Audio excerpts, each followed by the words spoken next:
Sama akkam nagaa jirtu ani Yoobsaan Babeetii. Yoobsaan miidiyaa Tiyuub laayik sheer sabskiraayib gochuu hin dagatinaa. Egaa akkuma yeroo darbee barnoota sirna gadaa kutaa tokkoffaa boqonnaa tokkoo kaasnee haga boqonnaa 16ffaatti ilaalle har'a immoo boqonnaa 17 hanga boqonnaa 20 yookiin immoo boqonnaa isa xumuraa barannoo xumuraa kan waliin ilaallu ta'a jechuudha. Har'a immoo mata duree keenya keessatti maanguddoo ishee jettu ilaalla. Maanguddoo jechuun hundumtiyyuu kan beeku jaarsa yookiin immoo namoota eebbaaf gahan yookiin namoota umuriidhaan jaaran yookiin immoo namoota umuriidhaan deemanii daa'imman gorsuu fi barsiisuu keessatti gahee qabaatanii maanguddoota jennaanii. Isaanis nu akka kana fakkaatu maanguddoonni karaa adda addaatiin dhiiraaf shamara ta'anii yeroo isaanitti daa'ima gorsanidha.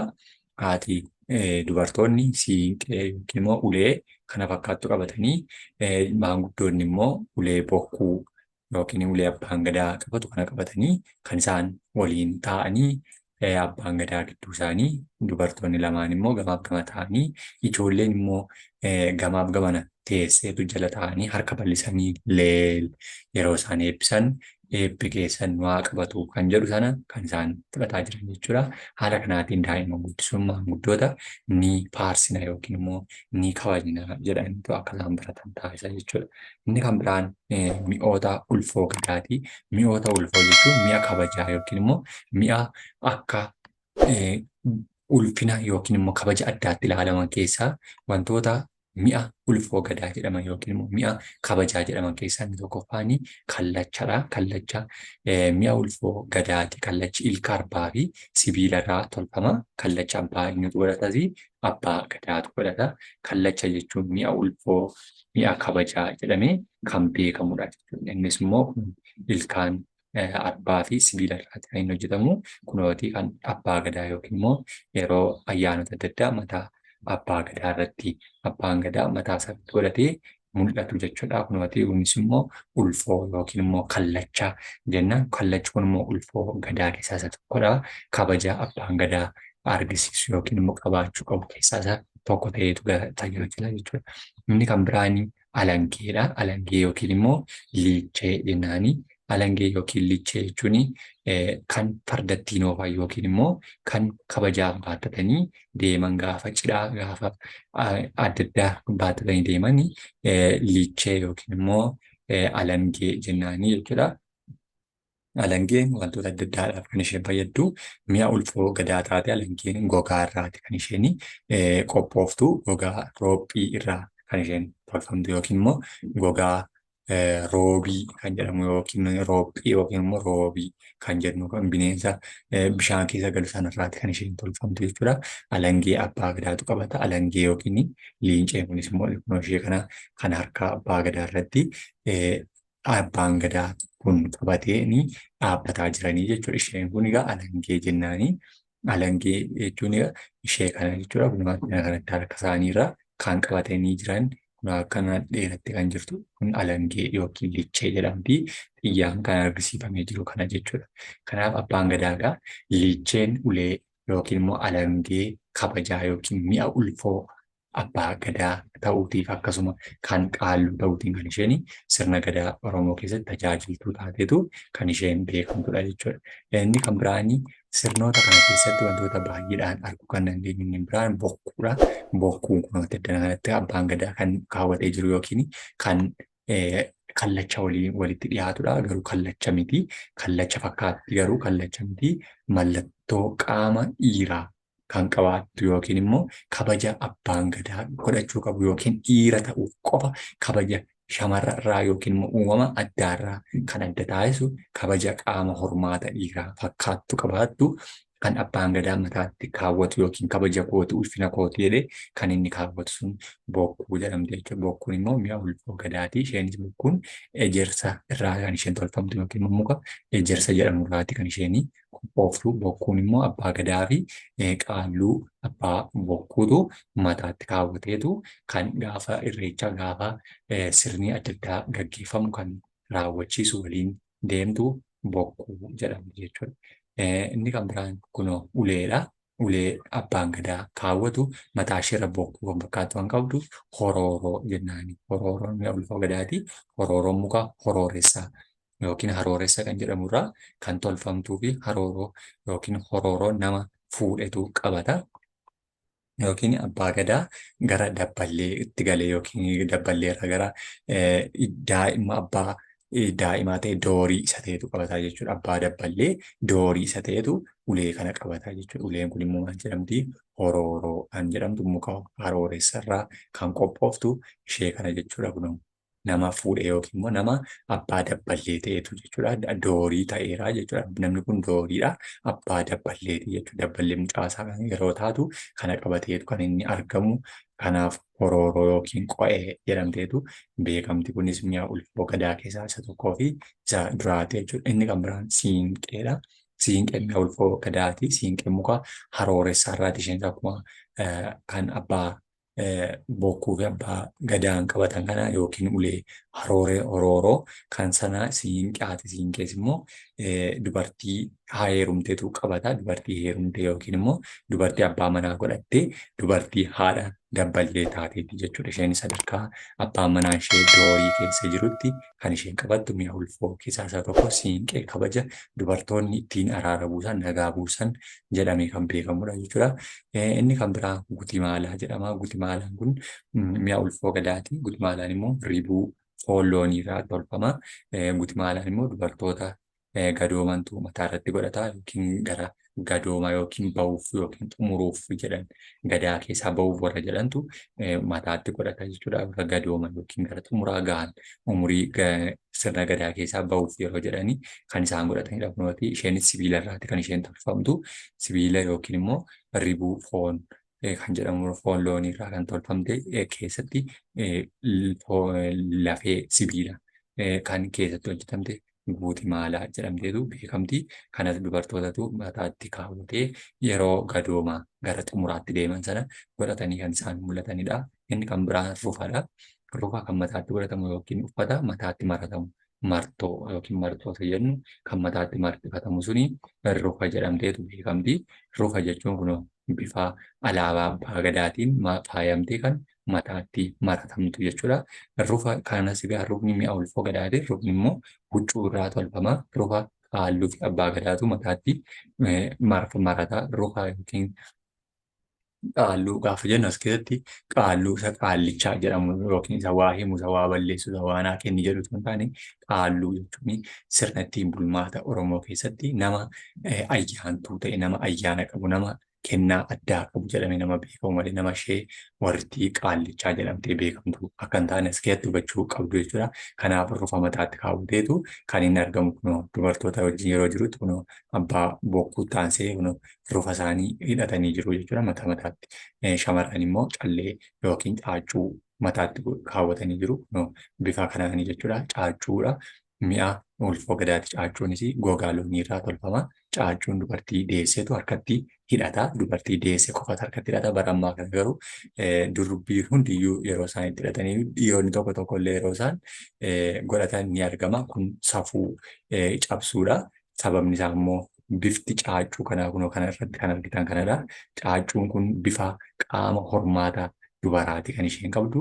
Qaama hormaata dubaraa waan qabduuf dhiirri hidhachuun safuudha jechuudha. Sababni isaa dhiirri qaama hormaataa kana waan hin qabneef qaama hormaataa kana kan qabu shamara qofa uumama kennaa isaanii qofa kennameeti jechuudha. Akkuma abbaan bokkuu kallachaa fi bokkuu mataatti godhatu qaama bokkuun kan koo qofa dhaadhee kun adda kan abbaan bokkuu godhatee jiru shamarri immoo kana godhatti jechuudha. Kana uffata isaanii irratti yookiin bakka adda addaatti kan isaan taasifatan qaamni kun anaaf qofa kenname kanan ittiin dhala argadhuudha yookiin immoo kanan ittiin ilmoo argadhuudha jedhaniitu kana godhatu jechuudha. Kanaaf dhiirri godhachuun safuudha.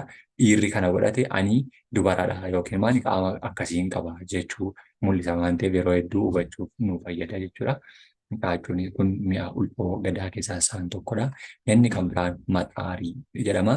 Maxaarii jechuun naannoo Booranaa fi Gujii keessatti guyyaa jilli gadaa gaggeeffamu yeroo jilli gadaa gaggeeffamu kan isaan baattatanii ba'an kunoo wanta muka keessa galchanii fo'aawwan baay'ee kan qabatu maxaarii jedhama. Maxaariin meeshaa ulfoo gadaati. Innis immoo gogaa horii irraa tolfama. Maxaariin guyyaa jilaa fi waaqeffannaa qabatama. Guyyaa jilli yookiin sagantaan eebbaa sagantaan adda addaa gaggeeffamu kan baattatanii isaan bahanidha. Akkasuma guyyaa waaqeffannaa yookiin galatti galchuu kan baattatanii bahan maxaarii jedhama jechuudha. Inni kan biraan saqaa. Saqaan meeshaa ulfoo gadaati. Gadaa innis immoo gogaa horii fi buqqee irraa tolfama. Saqaan dubartii ilma deesseetu harkatti kaawwata. Gaafa jila maqbaasaa keewwattee jechuudha. Jila maqbaasaa kun kan isheen harkatti kaawwattee jirtu kun gogaa loonii irratti harka isaatti sibiila gooteetti kunoo addanatti harka isheetti godhatte ilma da'een jira. Ilma harkadheen jira. Jira kan jedhu biyya bulchuudhaaf yookiin immoo aangoo abbaa isaatti fufee argachuudhaaf abbaa gadaa ta'uudhaaf ilma argadheen jira isa jedhu beeksisuu fi kan isheen harka isheetti godhattudha jechuudha. Dubartiin deessee jechuun maal saaqaanii jechuudha. Saqaa jechuun meeshaa gadaa ulfoo keessaa tokko ta'edha jechuudha.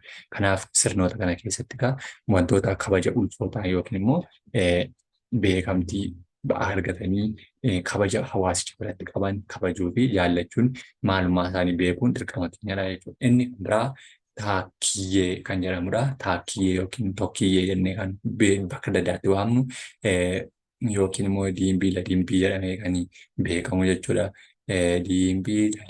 Dimbii nooraa maska kurtii salaalee bookullaa aggaa harasittaa baqaa neetu kan amaariffaan faarfamu jechuudha.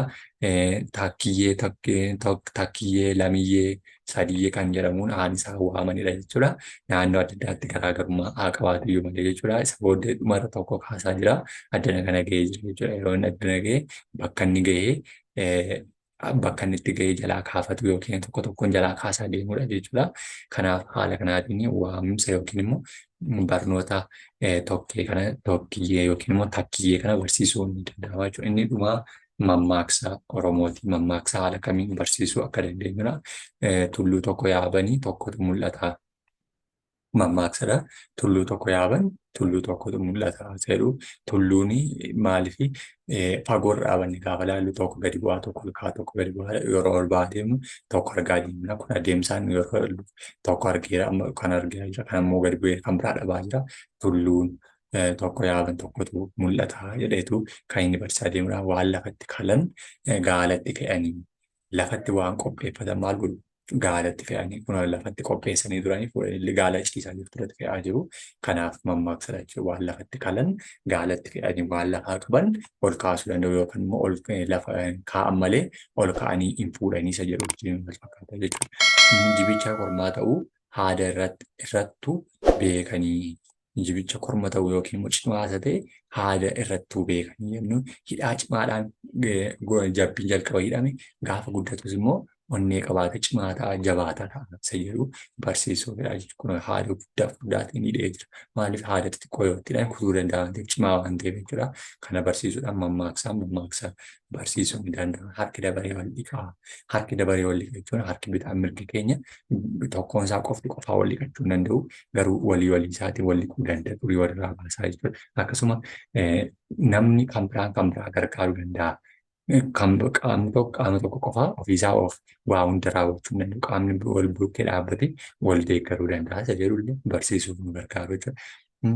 Mixii wal qabattee laga ceetii. Mixii wal qabattee laga ceetee dheerina fageenya gamaa gamana jiru kana ce'uudhaaf maal gooti? Walii ishee irra jetteetu kan biraa ce'isaa deemtee jechuudha. Kun jalaa kaastee hanga irra geessa jirtutti tokko tokkoon irra jetee warri kaan ce'aa jiru jechuudha. Kanaaf mixiin wal qabattee laga ceetii jechuun wal gargaaranii wal deeggaranii bara ba'uusa dhugaa fi aduun ni dhokatti malee hin baddu. Dhugaa fi aduun ni dhokatti malee hin baddu jechuun dhugaan hin turtillee malee mul'achuun isheenaaf aduunis akkasuma dhokatteetu tabbaa yookiin immoo haala taa'umsa lafaatiin dhokachaa deemtisa booddee mul'achaa deemte jechuudha. Akkasuma ulfiif dhugaan illee dhokattu aduu ulfii guyyaa isaa eeggatee guddachuu sanaaf akkasuma dhugaan illee yeroo ishee eeggattee mul'atte waan ta'eef jechuudha. Kanaan mammaaksaan ilaaluu hin danda'ama jechuudha. Ilmaan hin qabdu rigaa harkaa qabdi. Ilkaan hin qabdu rigaa harkaa qabdi jechuun kan uffattee bultuun qabdu haguuggattee hagdiisa jedhanii hojii wal fakkaataa jechuudha. Sababni isaa waan hin jirre tokko fakkeessuudhaaf namoota rakkatan ilkaan irra hin jiru erga rigaa baatee baachuu baatee waan itti rigatu hin jiru foon rigamu waan ta'eef kanaaf waan hin qabne fakkeessuudhaaf fakkaachuudhaaf jechuudha. Ilmoon harree keessa geesse haadha furtii. Ilmoon harree keessa geesse haadha furtii jechuun erga ba'aa dandeessee haati ishee akka boqotu taasisti. Kan dhalli itti boqotu isa jedhamu jechuudha. Ijoollee itti boqotu maatiin isa jedhu sana kan harree irratti argisiisan jiru jechuudha. Kanaaf haalota kanaatiin barsiisuun ni danda'ama jechuudha. Inni xumuraa jechi ibsoota sirna gadaa kana keessatti ibsame yookiin immoo jechoota naannolee godinoota Oromiyaa adda addaa keessatti hin beekamne haala jechi ibsaa yookiin immoo hiika isaanii wajjin suma isa jedhu obboleessa haadha yookiin abbuyyaa jennee beekuu dandeenya jechuudha. Guri'uu jechuun akkasuma guri'uu inni jedhu immoo maal jechuudha? Mucha sa'aa. Gur'uu jechuun mucha sa'aa yookiin immoo harma saawwaa isa jennu gur'uu jennaanii jechuudha. Mucha sa'aa. Hirmaannaa ameessa yookiin hirmaannaa jechuun immoo naannoo biraa keessatti kan biraa ta'uu danda'a. Keessatti guruu ameessa. Jabbii qaraxaa. Jabbii qaraxaa jechuun jabbii jaha gatii warra intalaa yookiin immoo gurbaa tiif laataman intalli irraa fuudhee warra ishee fuudheef kennu jabbii qaraxaa jennaan. Jabbii qaraxaa yookiin immoo kennaa yeroo fuudhaaf heerumaa waliif kennan jabbiin sun jabbiin jaha yookiin gimmaashee kan 12 guunne suni jabbii qaraxaa jennaan jechuudha. Jabbii kennaa jabbii jaha yookiin fuudhaa warra isheef kennamu jechuudha. Mukkuree reeganni. Mukkuree ganni kan jennu kunnee ganni yookiin cirree ganni isa jennu mukkuree ganni. Mukkuree jechuun immoo dheertoo mukarratti biqile. Mukarratti biqile jechuun muka dambii irratti mukoonni akka dhaabbilanitti mukkuree jennitu warri sun dheertoo yookiin mukarratti biqilte mukkuree jennan jechuudha. Tuqaa bineensa xixiqqaa hantuuta fakkaatu kan lafa uree biyyee haadhu tuqaa jedhama jechuudha. Lafa keessa galaa hantuutaa olidha baay'ee guddaa kan ta'e hantuutaa olti ulfoofsoo mi'a kabajamoo wayyuu yookiin immoo mi'a safuuf safeeffannaa fi kabajamoo jechuudha. Wasiila obboleessa abbaa abbeera adeera abbaa xiqqaa abbaa guddaa jenneetu wasiila jedhameetu beekamuu danda'a naannoolee godinoota Oromiyaa adda addaa.